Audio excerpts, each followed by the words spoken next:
Почитувани гледачи, добро вечер, добредојавте во најновото издание на Проверитас. Вечерва ќе се обидеме да направиме осврт на минатото и сегашноста од аспект на туѓите пропаганди во Македонија. Кој од нашите соседи ден-денеска се обидува на сите можни начини да не саботира и да го успори напредокот на Македонија. Во студиото на Проверитас имам чест и задоволство да разговарам со еден од најискусните македонски новинари, колумнист и уредник, кој со децении со остар пердов и низ призмата на историските факти и архиви ги деконструира политичките процеси во земјава и во регионов, човек кој што никогаш не бегал од тешки теми, директорот на Македонската информативна агенција и еден од бардовите на македонското новинарство, мој драг колега Дарко Арневски. Дарко, добро вечер, добро вечер, благодарам за најавата. Драго ми е што сум овде. И мене ми е посебно драго. Се надевам дека ќе отвориме интересни теми вечера, ќе разговараме помеѓу два фудбалски напревари, сега актуелно нели светското првенство во фудбал, да успееме да го задржиме вниманието на нашите граѓани. Еве, како вовет на оваа вечерашна емисија, би сакал да започнеме со твојот коментар за новата влада во Бугарија. На чело со новиот премиер Румен Радев. Како е твоето мислење за досегашните ставови и политиките еве на оваа нова гарнитура која што доаѓа? Не се разликуваат многу таму од претходните влади, од позициите на Борисов, потоа беше оној Петков, тој требаше да има улога од прилика каква што одигра Ципрос во Грција, да се појави, да го реши проблемот, тогаш со Заев и со Ковачевски, ние да попуштиме и потоа да исчезна од политичката сцена, како што исчезна и Ципрос. Меѓутоа, и шемата беше копи-пейст. Односите Македонија Грција, односите Бугарија Македонија, времето на Ципрос и Заев и времето на Петков и Ковачевски. Тогаш беше, значи копи-пейст сценарио беше направено. Ако се сеќавате, отвора и авионска линија Скопје-Софија, од која што денеска нема ништо. Тука беше пречекувана црвен тепих Петков, па не знам, нашата химна беше малце скратувана и така натаму. Меѓутоа, ставовите во Бугарија се бетонирани, кај 90%, би реколо до на така наречена елита која што има влијание. Значи не говорам за народот или за историчарите. Поединци тука и таму има кои што отскокнуваат од таа официјална политика, меѓутоа на политичките гарнитури и на поголемиот број нивни историчари кои што имаат влијание, ставовите се исти, а тие ставови се, значи независно од лицето што го представуваат, како што беше Петков, нели современ, фин вака на изглед, проевропски ориентиран и така натаму, независно, значи, од надворешната перцепција и впечаток, ставовите се исти. А тоа е дека до 7 век сме нешто друго, од 7 век до 1944 година сме бугари и потоа преку ној одеднаш со наредба на Тито сме станале македонци. Тука отстапки кај нив нема. Така што постои разлика во речникот. Да кажеме Радев, Јотева и така натаму, за разлика, како што реков, од Петков, Борисов, кој додуши нема, ајде да не го навредувам човекот, се извинам, постои таа разлика во речникот, во изборот на зборови, но позадината, односно ставовите нивни, се генерално исти, бетонирани и тука кај нив нема никаква разлика, така што Радев во таа смисла не е никаква новост или нешто што би можеле да го оцениме различно во однос на она што беше претходно. Така, значи, бугарската политика си ја држи таа страна, таа приказна во различни форми, различно ќе го спакува, меѓутоа целта е тоа. Тука нема. Сите го говореа, Дарко, и твоите претходници кои што беа често пати гости овде кога отваравме ваква тема за нашите односи со Бугарија. Неколку луѓе добри познавачи на приликите таму рекоа бугарите малку народно да се изразам, ја подигнаа премногу лествата, како викаат нашите северни соседи, нели. И сега вика не може да ја спуштат, не знаат како да реагираат од целата оваа работа, се напреваруваат кој повеќе да ја навреди Македонија и македонската држава, и тоа е можеби и начинот за кој што нели треба да добијат поени во Бугарија. Па не знам дали тоа на политичка сцена им носи поени, они си имаат свој проблеми со корупцијата, со животниот стандард на граѓаните, се едно што се членка на Европската унија. Не може да се направи проценка колку Македонија им носи политички поени, меѓутоа факт е дека и да не им носи политички поени, они се обидуваат тоа да го наметнат и тука се надпреваруваат од прилика како што, например, одредени други националности во други држави, исклучиво играат, например, Дујка. Исклучиво играше 20 години, беше на власт, исклучиво играше на национална карта, цело. Тоа е тоа. Токму ова што го кажа Бовет и дека практично медениот месец на владата на Радев многу брзо помина. Пред неколку дена имаше големи протести во Софија, за кои конкретен повод се блокадите на бугарската влада за пакетот санкции на Европската унија кон Русија и оддалечувањето на Бугарија од европскиот пат. Што мислиш, каде ќе однесе Бугарија ваквиот начин на владење на Румен Ладен? Имаше масовни протести пред 2 дена. За жал тие кај нас не беа проследени, тоа е кикс на нашата јавна сцена, вклучувајќи и мои постојат причини за тоа, меѓутоа, ајде, тоа е веќе друго прашање. Радев си има своја политика во однос на тоа прашање. Овие кои што во Бугарија се наводно проевропски, или ева нека бидат 100% европски, сега се обидуваат тоа да го искористат. Бугарија беше во еден период на константни немири, протести, за да се издействува во крајна линија доаѓање на Радев на власт. Сегашната опозиција ќе се обиде истото сценарио да го наметне, само во обратна насока. Не сум убеден дека кај бугарите нешто може да се во политичките ставови на обичниот бугарски граѓани, нешто може да се промени во таа насока и дека тоа нешто може да промени се едно што протестите беа масовни. Знаете, не е проблем за сериозни политички партии, какви што има во Бугарија и какви што се во опозиција, да изведат 100.000 луѓе на улица и да изгледа дека протестите се масовни. Тоа не е проблем. Меѓутоа, ве уверувам дека утре ако има избори, Радев повторно ќе победи, затоа што пак на луѓето таму нив ги мачат истите проблеми, генерално, како тој може да биде за против Македонија се едно, за против Грција се едно, меѓутоа на крај на криштата се сведува на тоа каков му е неговиот животен стандард. Неспорно е дека Европската унија донесе поголем и повисок животен стандард на Бугарија, каква што тамошните луѓе никогаш немале во историјата, меѓутоа исто така неспорно е дека таа Бугарија е најсиромашна држава во Европската унија. Исто така неспорно е дека не успеваат или не сакаат, тоа е нивно прашање, да се справат со корупцијата, со нефункционирањето на целиот систем на начин како што они сега сакаат, бидејќи се членка на Европска унија и сакаат да функционираат како една Холандија, Данска, Шведска и така натаму. Далеку се они од тоа и таа битка кај нив ќе трае. Ќе се обидуваат се повеќе Радев да го оцрнуваат како проруски играч, меѓутоа кај обичниот бугарски граѓанин тоа не верувам дека многу ќе помине, затоа што емоциите се поделени. Они сепак не се толку изразито антируски определени, какви што се, например, какво што е, например, Полска или некоја друга западно европска земја. Си има тоа своји историски корени од формирањето на Бугарија како независна држава, улогата на Русија во сето тоа.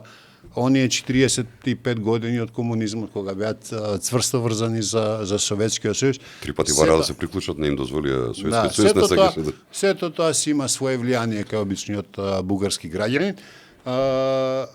Оние кои што живеа во комунизмот, како и кај нас, нели, сега се во старост или во длабока старост, меѓутоа нивните наследници примаат од таа енергија, позитивна енергија кон Русија, и Радев тоа добро го знае. Радев исто така многу добро знае дека не може да ја спаси Русија од не знам што. Дури да беа, да се согласише на тие санкции. Ако ја гледаме геополитичката слика, ќе видиме дека на Путин и Русија веќе има сосема сеедно дали ќе има нови или нема да има нови санкции, бидејќи они се ориентираа кон сосема друг правец. Европа едноставно ја заборавија. Поракат нивната линија беше со Унгарија, имаат некаква линија со Словачка, со Фицо, но пораката од таму е. Ако сакате од нас нафта и газ ќе добиете, ако не сакате никому ништо, ние нема да пропаднеме. Така што Радев е свесен дека со него или без него, со санкции или без санкции, состојбата во Русија ќе биде еднаква. Он реши да игра на таа карта и сега внатре ќе се расправаат околу тоа. Мислам дека е бесполезно тоа за Бугарија во овој момент, кога јас би бил бугарски граѓанин, значи тоа не е нешто што треба да се занимава, ниту пак Македонија. Тоа е страотна нивна грешка, бидејќи клучниот проблем сепак е животниот стандард на граѓаnin. Знаете, кога вие ќе добиете статистика, таа статистика е негде на половина помеѓу тоа што се случува во Софија, каде што е неспорно висок стандардот, се гради масовно и така натаму. Тој впечаток го имам уште од времето кога правев 10-15 репортажи од Бугарија. Слично е Пловдив, ја имате Варна, Бургас и така натаму.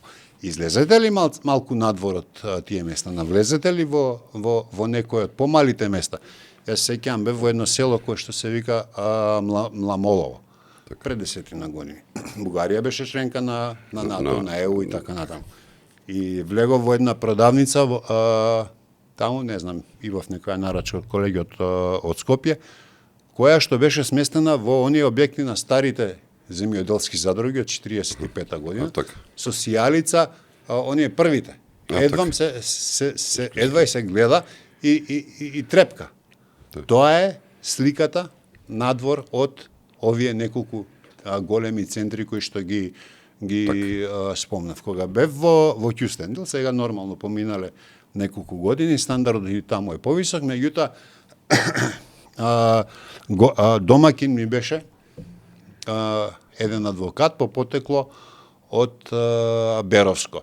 Дедо му во време на Разловечко востание пребегал во Кюстендил, таму останал и сега неговата жена беше професорка пензионирана по француски јазик, и имаше пензија од 70 евра во време кога кај нас пензиите беа повисоки од таа сума, а ние бевме далеку и од ЕУ и така. Така што Бугарија си има своји сосема други проблеми, нивната политичка елита, гледате се обидува да наметне кај населението кој што има проблеми, наместо да ги решава тие и за да на некој начин и за да го заскрие тоа. Сега се расправаат со тоа дали е Радев русин или антирусин, кој е поголем бугарин во однос на Македонија или да се изразам така, кој кај нив е поголем македонец од... така, баш така ќе му... Што е малце абсурдно, меѓутоа, сето тоа не мислам дека ќе му наштети на Радев, иако, да бидам искрен, би сакал, ако има можност да присуствувам на некоја од тие демонстрации наредни кои што ќе бидат, бидејќи ги најавија, да се поразговара малце малку со тие луѓе, во крајна линија. Нас ни недостига, знаете, ние го имаме Радев, го имаме Јотова, ја имаме опозицијата. Ние го немаме обичниот бугарски граѓани. Да. Добро. И кај него свеста во однос на Македонија не е различна од таа која што ја пласира елитата. Меѓутоа, ние во Македонија го немаме обичниот граѓанин. Што тој, како тој живее, што прави, како се снаоѓа во оваа ситуација, што не е само во однос на Бугарија. Ниту го имаме обичниот грк, ниту го имаме обичниот албанец. Тоа е една наша голема слабост. Па нивните политики, го кажавте, елитите нивни политички мора да се бават со Македонија за да може да се одржат на власт. Практично не ги решаваат горливите економски прашања. Ајде да Дарко нешто вака што секогаш сум бил интересен да те слушам и да те читам. Кога збориме за темата на странски влијанија во Македонија, поготово за бугарското влијание овде, дали еве денеска зборуваме, говорам, нели, се тоа што не се случува во последниот период. за класична пропаганда, за стратегиско политичко влијание или за комбинација од повеќе различни механизми. Да бидам вака до крај искрен, овој проект на бугарската држава не опфаќа само Република Македонија, туку ги опфаќа сите македонци кои што живеат. Дали правеа нешто во Голо брдо, правеа нешто во носеа книги во Косово и така натаму. Кој е вашиот став во врска со? Што мислите? Секаде каде што живеат македонци, освен во Грција. Таму не смеат да писнат, да направат нешто. А најголемиот дел од географска Македонија се наоѓа токму во Грција. Ако е Македонија бугарска, ако тоа население овде било бугарско, тогаш вие зашто не се расправате со грците? Така. Они имаат проблем еден кој што не знаат како да го решат. Да кажеме, своевремено кога беше Росен Плевнелиев председател на Бугарија, и он даде некоја изјава контра нас, и јас пратив екипа, он е по потекло од селото Плевна крај Драма. Така, да. И од тука е Плевнелиев. На Плевнелиев, да, кога после Првата светска војна се потпишува договор помеѓу Грција и Бугарија за размена на население, и еден дел од населението во Егејска Македонија се селува во Бугарија, меѓу тие спаѓа и семејството на Плевнелиев. По селото Плевно он го добива и презимето Плевнелиеви. И сега они имаат друг проблем. Ако они останале таму, неговото семејство, како што некои други останали. И да кажеме, 48 пребегале во некоја источна земја, па потоа се населиле во Македонија. Он денеска ќе беше македонец. Така е, тоа е логика. Они пребегале во Бугарија, и сега тој се изјаснува како бугарин, негово неспорно право, како сакаш, и настапува против Македонија. Овој проблем они не може да го решат. Што ако остане? А што ако овој господин, еден прекрасен, кој што ми беше домакин во госпонав пред малце во Кюстендил, адвокат, што ако неговиот дедо од Беровско или од Берово, не се сеќам точно од кај беше, не пребегал во време на Разловечко востание, ако останеше денеска да живее таму. Он немаше да се изјаснува како што денеска се изјаснува, туку ќе се изјаснуваше така како што ние денеска се изјаснуваме. Тој проблем они не успеваат да го решат, и тоа им е страшна кочница. Меѓутоа, од друга страна, он се обидува да ве убеди вас што бил вашиот дедо. Да ми каже што бил, како зборел татко ми, дедо ми. Сега да јас да се обидувам, да му објаснувам на Плевнелиев дека неговиот дедо, прадедо или било што не бил бугарин, туку бил македонец, не? Дека биде што сака, кажи што сакаш. Немој ти мене да ми кажуваш, затоа што тој прадедо, тој дедо и така натаму. Имот, име, презиме, се оставиле на мене. Тоа значи, он е тоа, ја што ќе кажам. Мојот еден од моите дедовци, например, е роден 1900 година. По нивната логика, он е, значи, во тоа време поданик на Османлиската империја, меѓутоа по националност е бугарин, кој што 1913 година станува србин, затоа што тој дел на Македонија, овој дел потпаѓа под Втора Балканска војна го добива, Србија. А 1944 одеднаш станува македонец. Он беше жив до 1966. Ако имал бугарско чувство, он тоа чувство од 1900, он тоа ќе му го пренел на мојот покоен родител, а тој покоен родител ќе ми го пренесеше на мене. Приказната е сосема поинаква и они тоа не успеваат да го решат. Зошто? Ние не сакаме да го прифатиме нивниот став. Не може, затоа што едноставно, ќе го повторам тоа, не може. Не може, како да ти рече некој ближе. И тука нема поинаква филозофија. И, наместо да имаат политика, која што во однос на Македонија, која што ќе се залага за просперитетна, развојна, економски напредна, демократска Македонија. Наместо они да бидат да вршат притисок во Македонија, да кажат чекајте, ние сме членка на ЕУ. Имаме или мислиме дека имаме повисоки стандарди од вас, да кажеме, во областа на правосудството. Треба да го направите ова и ова. Кажете каква помош ви треба, експертска, не знам што. Не е битно во било која област. Ако си има искрени намери. Наместо да ја тргнат границата Да. Меѓу Скопје и Софија ваму кај Кјустендил. Јас пред некој ден напишав. Во петок во пладне, на секој од нас, значи треба да има таков автопат, што за 2 часа ќе бидеш Софија, затоа што километрите Скопје-Софија се скоро еднакви како километрите Скопје-Солун. Да. Па еден петок тргнуваш кон Солун. Следниот одиш на кафе во Софија, затоа што постои автопат, стигнуваш за 2 часа, а Софија е многу убав град, Така. а границата е отворена. Нема да ме малтретираш там. Наместо тоа да го направат и да ме натераат, мене не, затоа што јас ја сакам Бугарија, меѓутоа оние кои што не ја сакаат и кои што не го сакаат бугарскиот народ, да ги натераат на некакво зближување, они одат контра, како свесно да одат кон тоа овде да се подхранува антибугарски став. И јас во тоа не можам да најдам никаква логика, затоа што во крајна линија, видете, се работи нивната држава сепак не ја водат некакви интелектуалци, таа елита таму, тоа се професори и така натаму. И од нив го добивате обратниот став, кој што јас не можам да го едноставно не можам да го примам. Да не забораваме дека заради Македонија Бугарија 2 пати во 2 светски војни се наоѓаше на губитничка страна. Да.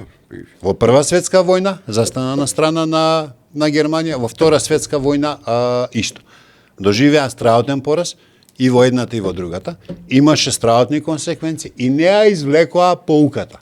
Да. Ама и беше една од земјите на кои што најмногу се простуваше за страната носката, репарациите беа простувани и за одредени држави. И Тито и ги прости репарациите. Тоа да кажам со Ѓорги Димитров да, во ред, меѓутоа историски гледано, значи независно од тоа, они поуката не ја извлекоа. Не можете на тој начин со Македонија. Не можете да се обидувате да ја присвојувате. Ако беше таква приказната, они ќе ја присвоја, односно ќе им беше дозволено да ја присвојат уште во време на Османинската империја. Од големите сили тогаш е кажано, не, никој не смее да има превласт на Македонија. Првичната идеја е Македонија да биде целовита, под контрола на големите западни сили, поделено влијание. Првично Австро-Унгарија, потоа она нели се распаѓа, па Германија, тука се Велика Британија, Русија, да има поделено влијание, никој да нема превласт. Кога таа приказна се губи, тогаш доаѓа до поделба на Македонија повторно, за да не може никој да има тука превласт и да има влијание над овој коридор. Најмалку па тоа ќе се дозволи на Бугарија, која што во тоа време е цврсто врзана за Русија и таа историска лекција, таа име пред очи. Зошто не сакаат да ја знаат? Зошто не сакаат да ја научат? Не разбирам. Со тоа што тогаш се обидуваат да ја приграбат територијата, сега се обидуваат да интервенираат во вашите чувства. Да, најдлабоко, најмотивниот момент ме пипа. Што е, ама и невозможно. Да, и па тоа викам, најмотивниот момент ме пипа. Еве територијата, да карикирам, меѓутоа територијата ќе влезете со војска, ќе ја освои. Ама како ќе ја смени вашата мисла? Душата не може да ти ја земе никој, тоа викаат, нели, се може душата не може да ја земе. Како ќе ви интервенира кај вас? Како ќе интервенира кај моето дете, кое што од сега, па, например, во учебникот, оние нови што сега што пише во Северна Македонија, Северна ја шкртнува и се слуша со другари и вика, да, така треба. Добро, тие се изградени веќе личности, ама добро, баш ми се наметна овака прашање на теза, Дарко, сигурно ќе се согласиш со мене, би сакал да го чуам твојот коментар. Зошто, еве, ако им е тезата на бугарите дека сме едно, зошто не кочат? Зошто не подржат, како што кажеш? Зошто решаваат наместо со подршка тргнуваат со брутална пропаганда, со напад, само прават поголеми јазови, баш меѓу обичниот народ.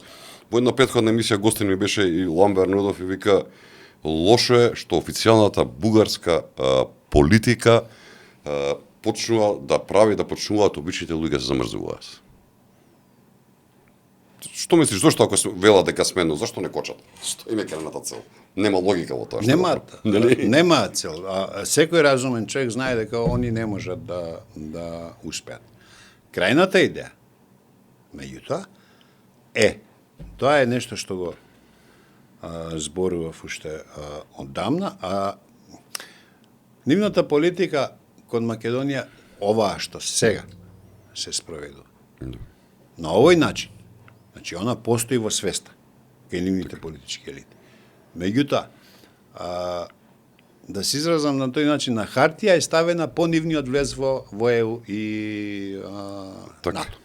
Они имаат уште, јас ги имам зачувано тие во компјутер уште 2010 2011 2012 тогаш министер за надворешни работи беше Николај Младенов. Ние тогаш не обрнувавме многу. Никола Димитров.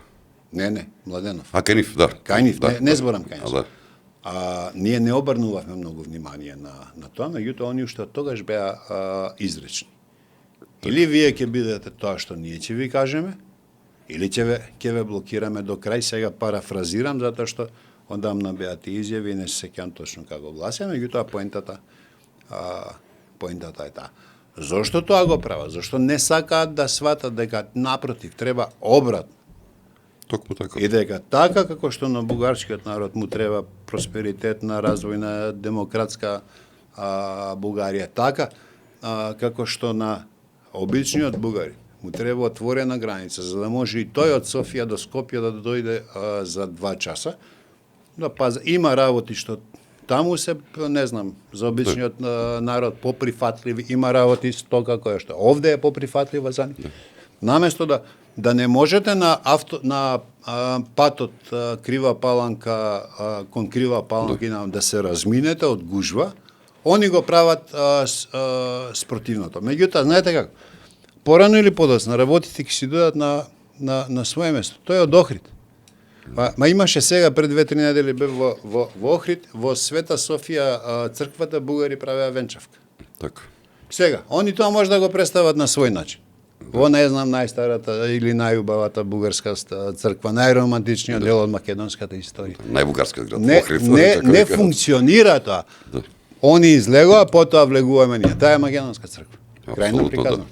Нема што повеќе да разговараме околу тоа. Така, ајде да проговориме малку. Јас добивам секакви информации поврзани со целата оваа пропаганда која што бугарите со години ја прават, нели, наназад, и не сега, од секогаш практично, дури и лично на своето семејство тоа го почувствував. Нели, тие нивни пропаганди кои што знаат и што убедуваат дека еден мој предок бил бугарин, од на мајка ми страна, кој и тоа многу ги боли денес како ќе им го кажам. Но ајде да проговориме за нешто што вака многу ме интересира, ти кажав. Кои се вака најчести алатки преку кои според твои сознанија они пробуваат да го наметнат тоа влијание во Македонија? Дали станува збор само за медиуми, невладини организации, социјални мрежи, културни проекти, што знам, образовни програми? Се обидува на сите можни начини, преку сите можни канали. Нели во време на Петков и Ковачевски имаше и отварање на канал за бугарска телевизија, така натаму. Одамна имаше обид да се... Да, сами текна, да. Никад не го видов каналот. Не знам дали функционира тоа уште. Одамна имаше обид да се донесат овде бугарски весници, дневни и неделни, во време кога се уште функционираше, и мислам дека уште има српски весници, вечерни новости, политика и така. Тука и таму веројатно има уште да се најдат, меѓутоа односот на македонскиот граѓанин воопшто кон печатот е негативен, кон печатениот медиум. Се обидуваат и со невладени и така натаму. Ништо од тоа не успеваат да го направат како што треба, едноставно затоа што во тој поглед не се организирани како што беа организирани некои западни служби, например, во време на шарената револуција.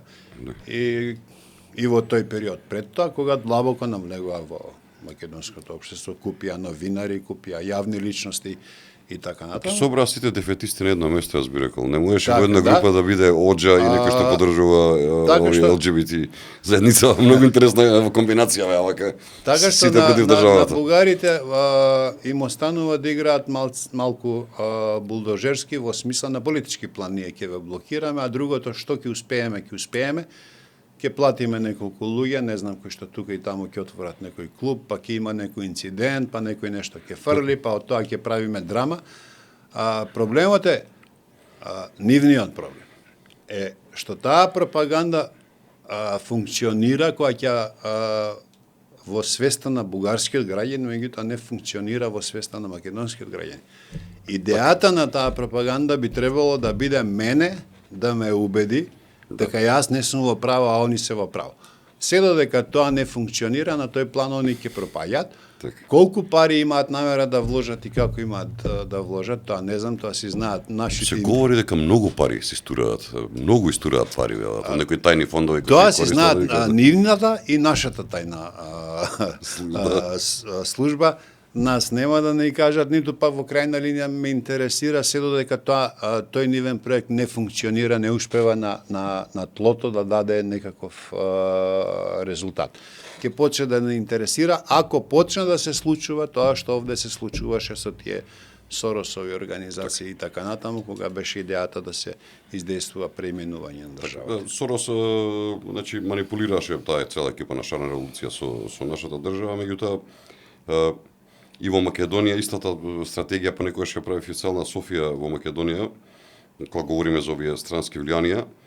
Според она што гледам, Дарко, дел од нив тоа го прават со цел, говоревме досега во емисијата, но дел од нив се луѓе кои што се буквално изманипулирани во таа нивна пропаганда и истото го прават на некој начин, сега да не бидам многу оштар, несвесно, некако не се ни свесни тоа што го прават, во тоа што веруваат, како велат мозоците, им се исправни. Дали постојат луѓе, што мислиш според тебе, кои што вака несвесно влегуваат во целата приказна некои романтични идеи или нешто што се убедиле? Еден рече, читав книга, вика, и 3 дена после тоа не спив, додека не сватив дека сум бугарин кога се разбудив. Еден од водачи на клубове нивни, вака го цитирам, нели? Така кажа човекот. Видете, вие може да читате книга. И таму да најдете некаков податок, кој што вас ќе ви посочи дека ние некогаш сме били бугари. Не е тоа така. Затоа што секоја реченица, секоја изјава, тогашна, е дадена во одреден контекст. Така. Вие мора да го имате тој контекст за да може да ја сватите таа изјава. Тоа подразбира какви биле тогаш општествените, какви биле економските прилики, политичката ситуација, воената ситуација и така натаму. И она што е многу, многу битно. За секој тој господин што читал книга па за 3 дена сватил дека е бугарин, таа книга веројатно се однесува на некој, не знам, таму, може би спомени и така натаму, не е битно на некакви сведоштва. Она што е битно, дека за секој од тие личности, поради кои вие сега сте станале одеднаш за 3 дена бугарин, а до вчера сте биле македонец. Прашањето е каде ви се изгубило претходно бугарското чувство, какво било тоа чувство? За секој од тие наши историски личности, вие мора да го знаете како бил во приватниот живот. Така.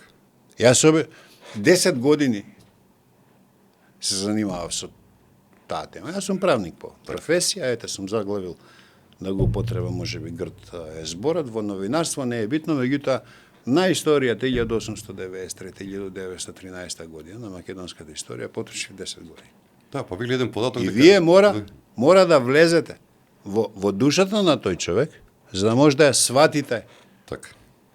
Околностите. Во крајна линија, ајде да ја свртиме малце поинаку приказната. Па наш нели прв председател на независна Македонија беше Киро Глигоров, го довлечка Перо Гошев и Бранко од Белград. Нели Киро Глигоров е тој што, ако се сеќавате, има фотографија 74-та година ги врти страниците, додека Тито го става подписот на тогашниот устав, нов устав на СФР, кој што дефинитивно ја закопа таа 74-та Југославија. Да.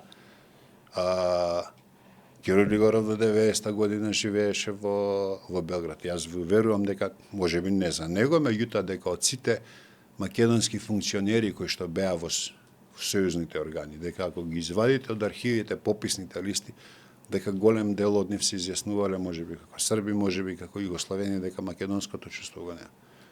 Али тоа значи дека сега вие, ако ги земете нивните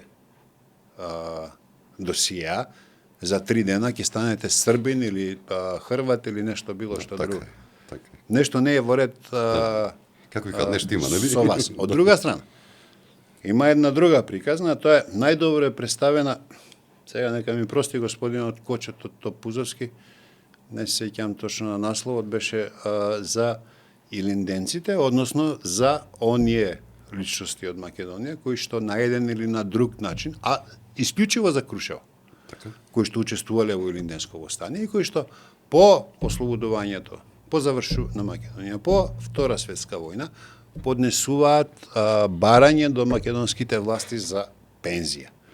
Сите тие, според бугарската логика, и таму е наведено точно од нив, или ако е жена, точно што таа направила во време на Илинденското востание. Криела востаник, не знам, носела храна, криела пушки, така натаму, не е ни битно. Според бугарската дефиниција, која што се однесува на нас, тие луѓе во 1903 биле бугари. Во сите тие, целата таа документација која што ја поднесуваат, они велат дека се македонци. И сега некои од нив, повеќето, добиваат пензија, која ќе ја пресметате и во тогашни, во денешни пари, таа е мизерна. Дали тоа значи дека имав комши имав, мислам 2000 имаше илинденска пензија, така ќе вика илинденец. Мислам дека 2018 беше имав посебна емисија со господинот Кочето Пузовски за таа книга. Дали тоа значи дека сите тие луѓе толку им било јако бугарското чувство, што за една минимална пензија од тогашните власти во Македонија си го продале чувството и дозволиле во документ, знаете, едно е усно кој ќе кажете, не, во документ кој што се чува во архивата дека се они македонци. Не, истото било и 1903-та. Да, па или кога ги прашуваат, вика, твојот дедо во Втората светска војна каква пензија земаш? Ако бил пензионер од државата која што била во тој момент тука, нели? Од тие треба да земеш пензија, од кога можеш да земеш пензија? Дали биле српската држава, дали била бугарската држава која што окупирала Македонија? Ама, нели, потоа одма прават приказната дедот е бил бугарофил или бугарин, зашто земал бугарска пензија, или дедот е бил србоман заради тоа што пред Втора светска војна земал српска пензија, нели како викаат. Ајде да проговориме за една многу интересна тема кога гледам секогаш вака политиката на Балканот, поготово во Бугарија. Еве, кога станува збор за јавни личности, политичари, аналитичари и луѓе кои што се нели јавност во Бугарија, кои се вакави критериуми според кои што може да се направи разлика помеѓу легитимен политички став што е во Бугарија и да речеме или координирано промовирање на интересите на другата држава. Јас вака, ти си многу поискусен од мене човек во новинарството, но следејќи ги вака од страна овие работи, не секогаш можам вака точно да кажам ова е ова, а ова е ова. Често пати ми се испреплиткуваат овие две работи. Дали се работи за официјален став на Бугарија или се работи за нели промовирање координирано, да речеме, на интересите на нивната држава. Па едното со другото се поклопува. Да, баш така. Се поклопува, нема многу разлика тука. Знаете, ние треба да имаме впредит. За да може да се справиме со нив, сега може би терминот да се справиме е погрешен, ниту треба, ниту тоа е може би да се разбереме, да речеме, да не се справи да се разбереме, разбереме, да се разбереме со нив, ние мора да ги разбереме и да ги сватиме нив, бугарите. Така. Значи мора, како што пред малку говорев, дека за да сватиш македонската историја, која што е не е кристално чиста во смисла на тоа дека сме биле ние некаков изолиран остров и немало никакви мешања. Нормално, да. Мешање имало наназад 2.500-3.000 години, уште од времето на Александар. Крстоносните војни овде поминале. Да. И да не Австро-Унгарија, кој не поминал овде? Значи, за да ги разбереме тие луѓе, реков, мора да навлеземе во нивната душа, да ги знаеме и приватно и така натаму. Истото сега мораме ние да го направиме, а мислам дека не го направиме, да го разбереме обичниот во крајна линија бугари. Затоа што Бугарија, например, се уште државен празник е 3 март. Сан-Стефанскиот договор. Сан-Стефанскиот договор подразбира не само овој дел од Македонија во рамки на Бугарија, туку се до Костур. И цела Тракија. Дрополус. Нели така Сан Стефано негде до таму до Јонско море излегуваат. Оние имаат тракија. После првата балканска ја имаат. Да, и после втора, и со Букурешки договор 13-та година. Оние добиваат тракија, излегуваат на Егејско море одма после Кавала се до Александрополус. Тоа е нивен дел. Пазете, еден од најубавите делови во Европа ако го исклучите Халкидики. Така. И они го губат затоа што влегуваат во Прва светска војна на страна на Германија за да ја добијат Македонија. Го губат најубавите. Денеска ќе беа веле сила бидејќи ќе излегуваат на Егејско море. Тоа што излегувате, што го имате Црно море не е исто со тоа што ако излегувате на Егејско море. Имате 2 километри. Меѓутоа, да се вратам на тоа. Значи, кај ни все уште е државен празник Сан-Стефански договор, 3 март. Да, баш го. Ние мораме во тој дел да навлеземе во размислувањето на обичниот бугарски граѓани. Тоа што историчарите се среќаваат, тоа е една работа. И вие, ако разговарате приватно со било кој наш историчар, па и официјално, не е битно, он ќе ви каже дека на тоа поле имаат они прекрасна соработка со бугарските историчари. Тоа не значи дека се согласуваат во ставови. Да имаат прекрасна соработка и се разбираат и секој ќе останува на своето и тоа е поентата. Вие зборете што сакате и имајте каква сакате историја во вашите учебници. Да. Не може да се мешате во нашата. Тоа беше единствен пат на кој што ние можеме да отидеме. Проблемот кај нас што ние дозволивме да имаме власт 7 години, која што дозволи тој бугарски став да се преточи како европски став. Една катастрофална политика, чиишто последици ние допрва ќе се справуваме. Така што во тој дел, значи ние имаме два проблема тука, како што реков. Едниот е да го разбереме обичниот бугари. Второто е ние не можеме да се разбереме сами себе како дозволивме таква влада да имаме 7 години. Како дозволивме некој си таму Заев, Никола Димитров и никому ништо. Па добро, ма каква позиција сега? Зашто во Бугарија нема таква позиција? Како дозволивме тие да не владат и да дозволат, затоа што ставот на Софија да стане став на Брисел, затоа што сега што ни велат бугарите? Вие немате проблем со нас. Имате со Европска унија проблем. Вие расправајте се со Европска унија, одете убедете ги Франција и Германија да го сменат тоа, ама не може да го сменат затоа што дури и 26 членки да кажат да, ќе го смениме ставот, 27-та е Бугарија, она ќе каже не може. Не може. И заврши приказна. Токму така се согласувам апсолутно. Така што во тој дел ние самите сносиме како општество вина, да не зборам сега за тие 7 години економски последици, така натаму политички на друг план и слично. Затоа што промена на името, замисли, вие го менувате името на државата, а не го решавате целокупниот проблем.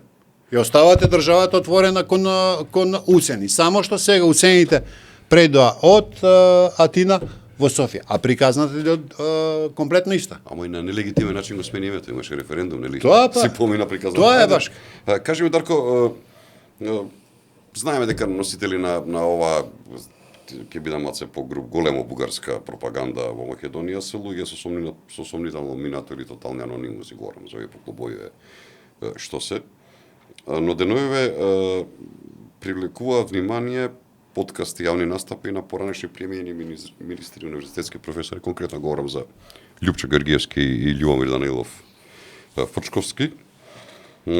Како ги оценувате нивните пораки, какво влијание според вас имаат врз македонската јавност и врз односите со Бугарија? Она што јас го слушам на овие нивни подкасти се работи буквално за една гола јаничарска пропаганда, би рекол. Најблаго да се изразам. Искрено да видам. Еден мој пријател, кога е во прашање, Љупчо Георгиевски рече, ако веќе го држиме неговиот пробугарски став, да предпоставиме, он беше 4 години на власт, ништо не стори за таа Бугарија да се промовира во Македонија. Не за да го промовира пробугарскиот став дека македонците се бугари. Он не стори ништо за Македонија и Бугарија да се приближат како држави, освен што му направи услуга на тогашниот нивен премиер и го потпиша оној договор во кој што стои, не знам, македонскиот јазик според уставот на Македонија и така натаму, за да може Бугарија да добие на хартија пред Европската Унија дека нема проблеми со соседите и за да може да влезе во таа процедура за примање во членство за преговори, отварање на кластери и така натаму. Ништо друго тој Љупчо Ѓоргиевски не направи. Он уште живее во времето. Тоа имаше некаква логика првите години од формирањето на ВМРО да се бори против така наречената србоманија во Македонија. Да, имаше некаква. Беше првиот што направи контакт со српска политичка партија тогаш во опозициона партија во Србија. Милан Порошки дојде председателски кандидат, беше на Милошевиќ контра и му додели четнички појас овде во Скопје. Љупчо Ѓоргиевски на истиот овој кој што денеска се прави бугари на пример. Да, меѓутоа сакам да кажам, може би имаше некаква логика во тие први години од независна Македонија, малце да се тргне Македонија од тоа српско влијание. Меѓутоа, он уште остана во 30 години после тоа, он е се уште во тој филм. Зошто го прави? И него му смета да кажеме секоја српска книга, секоја српска емисија, тоа постои во Македонија. Вие ако земете овие забавни емисии, 90% од гостите им се срби. Меѓутоа, а што е проблемот? Зошто не се отвори? Тоа е тоа за што зборував пред малку. Ние мора да ја отвориме границата, мора да работиме на зближување на народите. Зарем бугарите немаат пејачи? Како не? Па јас, зарем албанците немаат? Вие сте виделе гостин во Македонија некој албански оперски пејач? Не. Не, да. Забавен пејач? Не. Може би само во кругови кај што има доминантно албанско население, ама ние појма нема дека Говорам, еве, на прв канал на некоја телевизија. Нема. Грк? Не. Јас можам да ви наведам сега во овој момент, меѓутоа, само за една година, откако сум директор на МИА, 20 интервјуа што сме ги направиле со албански од Албанија. Браво. Со грчки уметници, со бугарски уметници и бугарски писатели. Не за политика. Говориме за уметност, меѓутоа сакам да го донесам бугарскиот писател овде во Македонија, да го представам. Сакам грчката оперска пејачка да ја донеса во Македонија. Сакам албанскиот новинар, албанскиот писател, албанскиот обичен граѓанин да го донесам во Скопје и да видиме како тој живее. Тоа сум го правил и додека бев главен уредник на Дневник. Сеќавам, правевме репортажа за една жена во Тирана која што сама со 3 деца живее во еден од тие во околината на Тирана во бункерот, во еден од тие бункерите на Енвер Хоџа. Тоа е приказна. Тоа е приказна која што македонецот, албанецот и така натаму, било кој од Македонија ќе прочита, ќе види и ќе се соживее, ќе се пронајде себе си. На тој начин ги зближуваме луѓето. Што, значи, сакам да ви кажам, јас имам повеќе лично направено за зближување на односите меѓу македонскиот и бугарскиот народ, тој Љупчо Ѓоргиевски што има, кој што, да не збориме сега за бизнис из ова зона, сето тоа одеше преку српска линија, па Даравелски, неговиот Даравелски, кај се криеше 20 години? Во Софија? Не, во Белград се криеше. Или па Љубомир Данаилов Фрчковски, човекот што имаше офшор компании со Србија, сите тие останати работи. Фрчковски е, што да ви кажам? Да. Ајде да проговориме за овие така наречени разни културни центри кои што се отвара во Македонија, културни клубови како ги викаат, кои што носи имење на луѓе кои што никогаш не се занимавале со култура, нели, едното е Иван Михајлов, таму беше Фердинанд, како се викаше, некој што се сеќавам. Значи, председатели на истите клуби беа луѓе со многу сомнително минато, луѓе кои што дистрибутираа книги со лажни истории, значи измислува разни несреќи дека нели за некоја собрекајна несреќа што имаат направено кај што се виновни, па се представува жртви, па некој дилер на дрога што бил претепан за нешто се представи како жртва на нели заради тоа што е бугарин. сакаат да прикажат системска државна репресија, но некако со промената на власта, со доаѓањето на оваа нова постава на ВМРО ДПМН во последниве години, како да спласна целата таа приказна. Што мислите, дали имаме последниве 2 години ваква една државна стратегија, па малку и не им е толку лесно на тие пропаганди кои што им доаѓаат од исток? Па, прво не им е лесно затоа што не успеваат да најдат тло. Второ, не можете вие во Македонија да основате клуб, еве некој културно-уметнички клуб и да го наречете Ванчо Михайлов или Иван Михайлов, да ме по-бугарски, по-македонски е, нели, Ванчо Михайлов. Не може. Затоа што името кај голем дел има македонци кои што сметаат, чекај, добро. Поред, Ванчо Михайлов не е толку црн, јас не се согласувам со тоа, меѓутоа има македонци кои што сметаат така. Добро. Меѓутоа поголемиот дел го сметаат за едноставно за предавник на Македонија сега. Ама што и сега вие културен клуб? Вие тоа е посебна приказ. И сега вие тоа име го ставате на како наслов на културно-уметнички клуб или како и да го крстите, не е битно. Самото тоа, бидејќи не сте толку неинтелигентен, не може да кажеме дека тоа е така. Самото тоа покажува дека вашата идеја е всушност да направите провокација, да испровоцирате некаков конфликт. И се тоа подсетува, ако се сеќавате на времето, имаше во тетовски школи или така нешто, каде што учат и македонци, меѓутоа со некаков мистериозен газ се затровува исклучиво албански деца. Да, ми текнува, да. Чекај малце сега, овој македонецот е на 2 чекора од тебе, како него не му е ништо, а вие паѓате во нешто. Од прилика таа шема се обидуваат и овие сега да ја направат. Како што, ете, ако сте бугарин по националност, тогаш вие имате проблеми, што апсолутно не е точно. Никој никого во оваа држава не го закача и никого не го интересира што си по националност и не знам сега ако одиш да извадиш извод од матична книга од оваа служба што ги води изводите за родени и дека сега на македонецот ќе му го дадат изводот за 2 дена, а тебе ќе те малтретираат за 5 дена затоа што си ти бугарин. Тој него не гледа, тоа му е гајле, него едноставно не функционира и за македонецот и за бугарин. Тоа што нив ги има само 3000 по попис, тоа не е моја вина. Така. Ама имате 100 или не знам колку илјади пасоши, пријател. Да, има, меѓутоа на пописот излеговте 3000. Што да правиме? И видовме колку гласовте на крајот на крштата. На крајот, да. И во крајна линија има, кога има ова гласање, они имаат право нели да гласаат во амбасадата и излегуваат бројки колку луѓе отише да гласаат, што покажува колку од нив се реално и вистински заинтересирани за таков вид на промоција на нивното бугарско национално чувство. Точно. Она што ние меѓутоа мора да го направиме е тоа што го говорев пред малку. Ние, како Македонија, како македонско општество, не треба да одиме по тој пат. Не треба да има антибугарска омраза, односно антибугарско чувство да градиме. Не. Обратно треба да се постави. И ние треба да вршиме притисок, како што се прави, например, за тунелот таму. Ние ќе бидеме пред нив готови на овој тунелот на пругата кај Крива Паланка. Они немаат абер, не почнале. Дојде нивниот министар, се сликаше со нашиот министар Николовски и заврши приказната.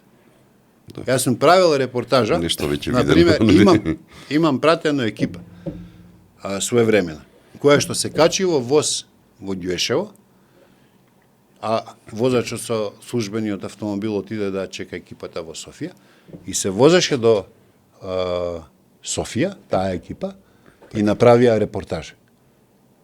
Ниф им треба таму современа пруга. Па како не? Они не сакаат да ја направат.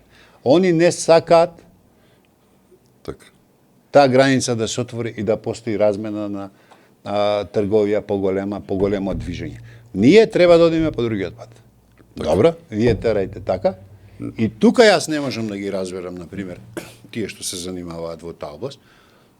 Зошто за нас не е тоа што го кажам? Зошто за нас не е интересен бугарски пеач? Не знам, јас не ги знам, не ја следам таа област, не ја следам ни српската, ни така натаму, меѓутоа, ако има некоја убава пеачка од Грција, од Србија, која што е атрактивна за дел од македонската популација, па заре малку се бугарки, заре малку се од Грција такви. Зошто ние тоа не го правиме? Ние мораме да ја свртиме работата. Така.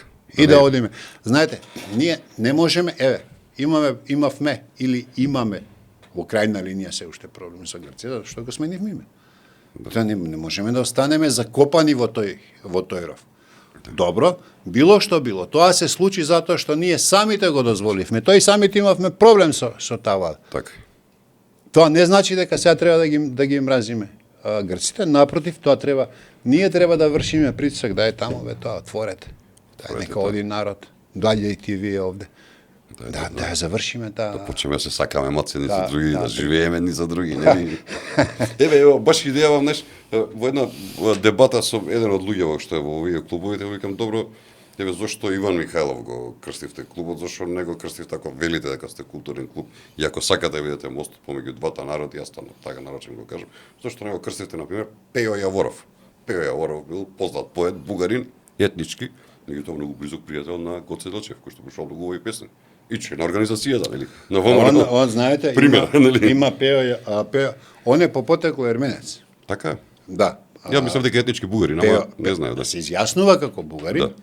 По потекло е ерменец, не е спорно него. Ја не го спорам неговото бугарско национално чувство. Меѓутоа нашата историја е таква, ние тој дел треба да се едуцираме повеќе. Тој бил едно од ако може да има повеќе десни раце, меѓутоа близок пријател на Гоце Делчев. И да кажеме, има една документација дека при една обиколка што ја правил Делчев на 4 јануари, Пејо Јаворов бил извежбан во пишување, дактилографско пишување со скратеници. Значи, пишува 2 букви, а не му треба целиот збор. Сега јас не знам тоа стручно како се вика, бил извежбан во тоа. И он на колена, при сет тој студ, со тетрадка и молив или што постоело во тоа време средство за пишување, му ги пишувал белешките на Гоце Делчев. Оне, прекрасна приказна, подоцна, он се оженува со една од најубавите бугарки во тоа време, Лора Каравелова. Така.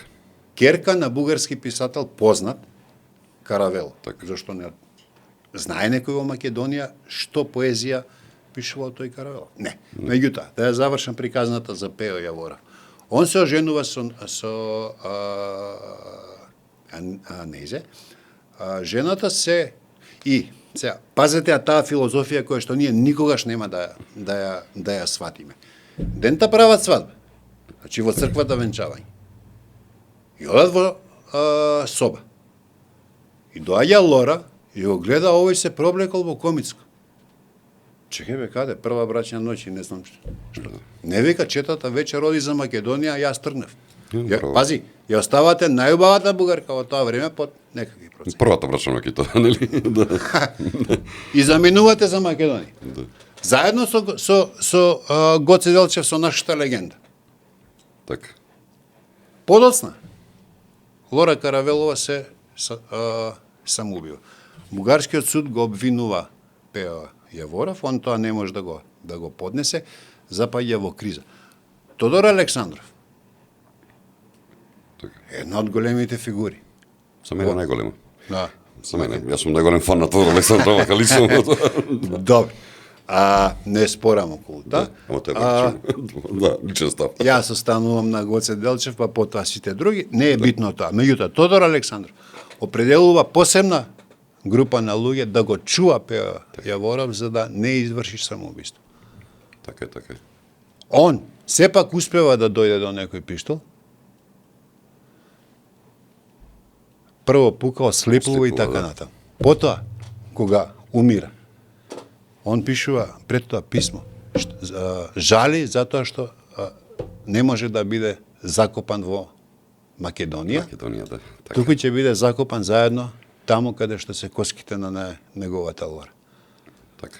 Една од најубавите приказни Еве мост, еве приказа за една Кутерин од Куп, како треба да се најубавите вика, нели? приказни. Прво, пазите, револуционерна, второ, љубовна приказна, трето, приказна која што дава светло и за самиот Тодор Александров, кој што кај еден дел од македонската популација поради таа историска македонска пропаганда од времето на комунизмот, кога беа одбирани левите, па десниве не чинеа како Александров и така натаму, и затоа што се смета дека е нарачател на убиството на Ѓорче Петров, која ние го отфрламе. Меѓутоа, ние имаме една од најбавите приказни, представена преку човекот кој што по потекло е ерменец, изјаснува како бугарин, а е прв соработник на Гоце Делчев. Така, ете баш И мост. ние тоа не го знаеме.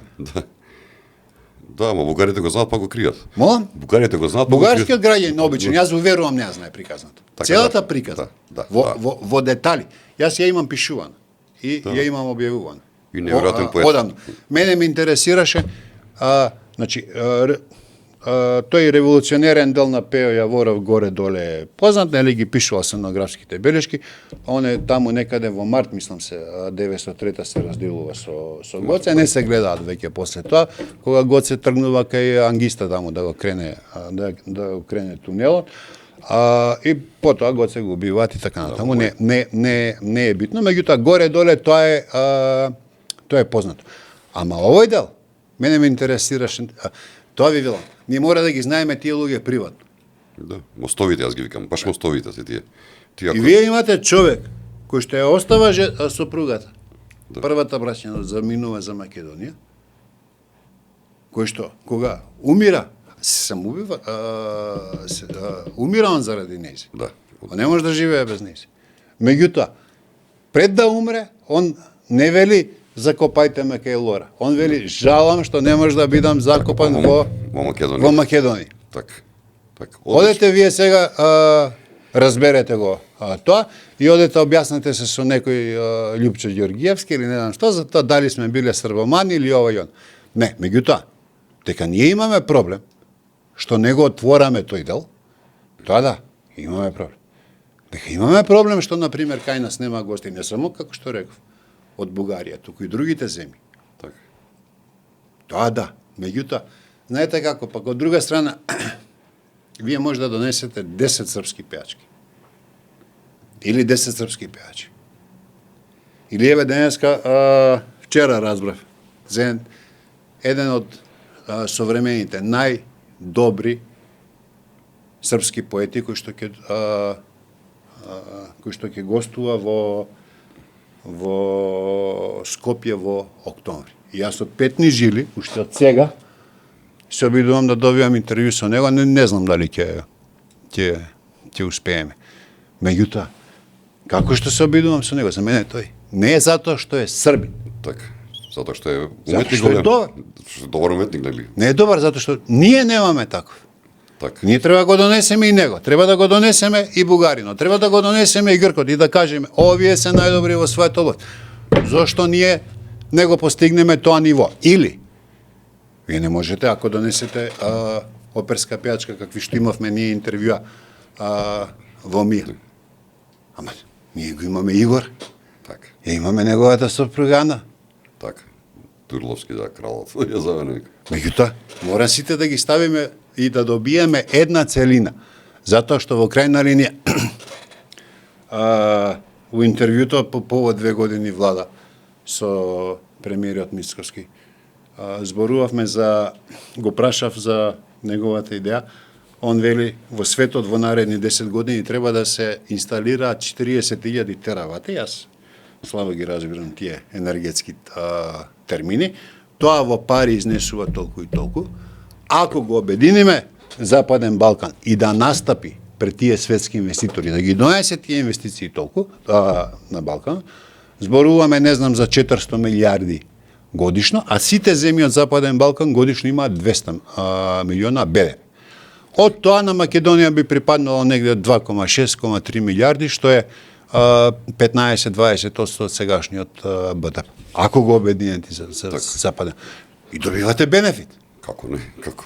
Во овој, поентата што сакам да долам, зошто тоа не го правиме и во делот на културата, во делот на уметноста, спорт, култура, нешто што зближува народи. Спортот и така натаму.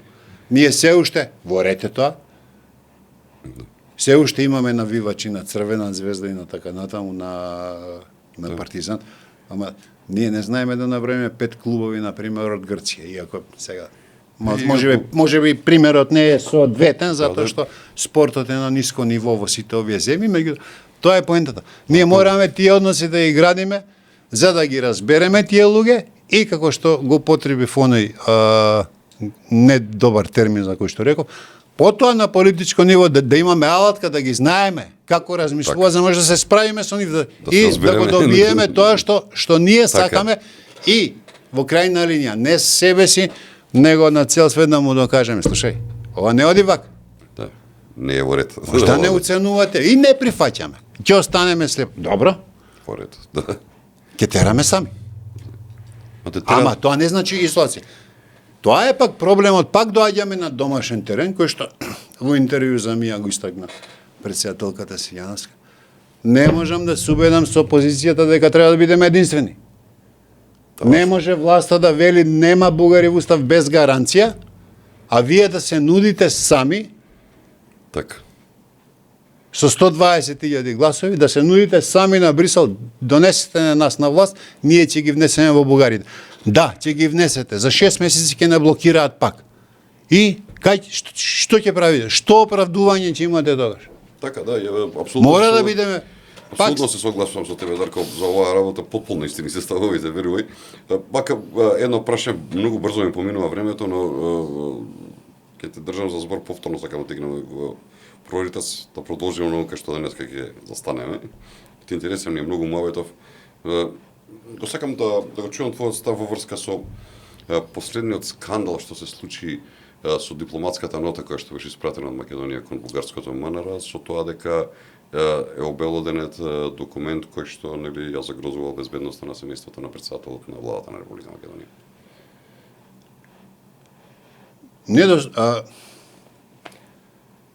Прво беше недостоен потек на бугарската власт тоа.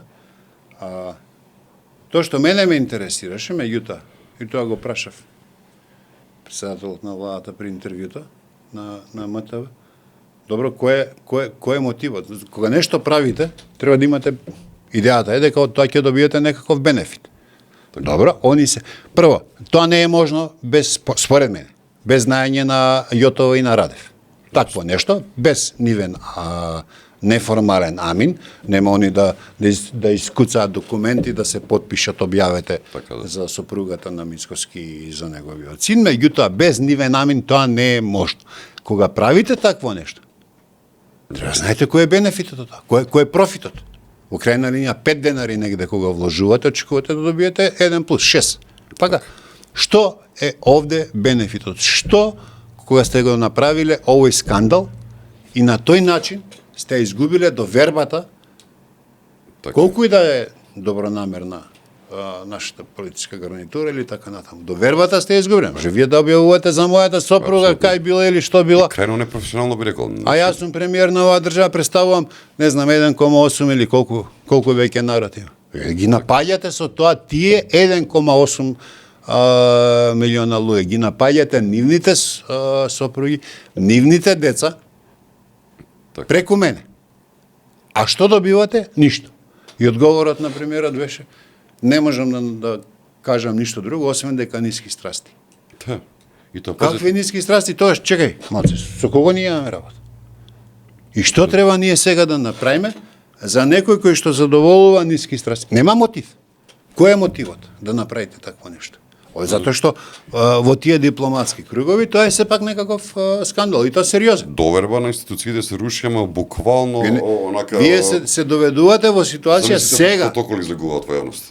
Тоа е страшна работа. Сега на пример сакате да разговарате неформално со некој бугарски висок представник, нема си дозволите. Затоа што не знаете дали наместил пред тоа да ве прислушува, дали тоа утре ќе излезе во јавност. Дали запирки ќе ве фати, што зборите на запирки или во крајна линија, од тој муабет, од тој разговор, да направат утре, заутре, како велат, како беше она, сечено, лепено, монтирано. монтирано, да. Да ви спојат реченица која што нема врска со тоа што го размислувате. Или, Така. например, во тие разговори, може да примените тактика. Да изгледа дека одоброволувате нешто што не е прифатливо за македонската јавност, меѓутоа е затворен. Зборувате во затворена соба. Да примените тактика да видите како тој ќе реагира. Они тоа утре може да го извадат и да кажат не, еве за тоа се залагаш. Немате доверба веќе во него. Како ќе разговарате сега со него, освен ако тоа не е пред 10 камери и јавно. Ама тогаш нема разговор.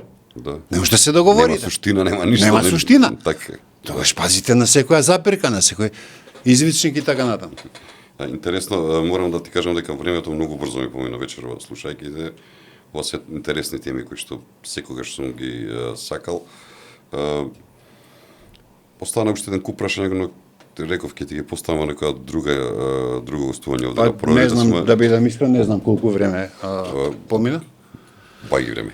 Морам да признам, да. На баги време ми требаше да дојдам до овде заради блокадата на градот. Така денove Скопје. Така се погоди. Ми останува, Дарко, од дното на душата ти заблагодарам што беше гостин во ова издание на Проверитас, каде што ги презентираше твоите ставови кои што се убави за уво, морам да признам, поготово за човек како мене кој што нели ги сака тие ставови ги дели.